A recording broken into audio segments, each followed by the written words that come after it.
Un peu d'application maintenant. On met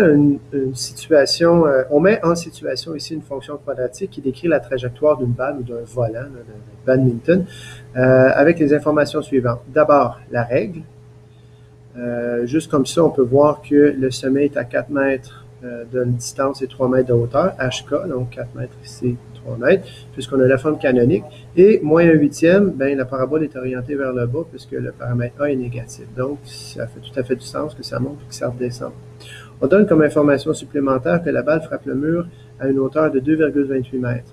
La question, quelle est la distance au moment où le joueur frappe la balle? Quelle est la distance entre la balle et le mur? Donc, quelle est la valeur de y lorsque x vaut 1? On trouve la valeur de x quand y vaut 2,28. On peut commencer parce qu'ici, on va chercher la valeur de x ici. Et ça revient à dire que y, on remplace y par moins 2,28 dans l'équation. On écrit le reste. Et là, on va isoler le x. Alors, on soustrait 2,28 de chaque côté de l'équation. Alors, sur le membre de droite, ça fait 3 moins 2,28 parce que c'est sur tout le membre qu'on enlève 2,28. Et comme c'est ça le terme constant pour l'instant, c'est là qu'on l'enlève.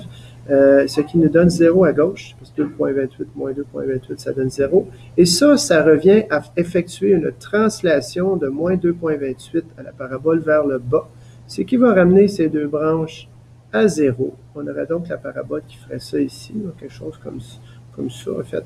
Et on va être en mesure de calculer les deux zéros, donc les deux valeurs de x pour lesquelles y vaut 0 ici, en identifiant les paramètres A, H, K, puis avec la formule des zéros, on obtient x égale 1,6 et x égale 6,4.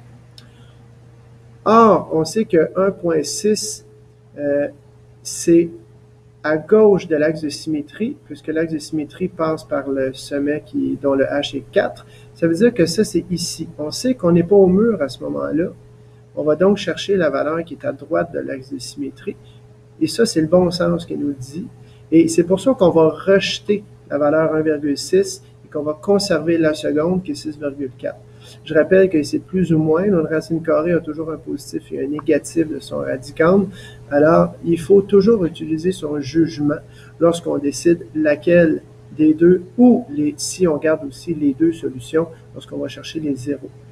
Ici, c'est surtout pour vous démontrer que la recherche des zéros, c'est pas juste le temps zéro, la parabole d'origine, ici, je chercherai le zéro qui est là et je chercherai un autre zéro qui est ici.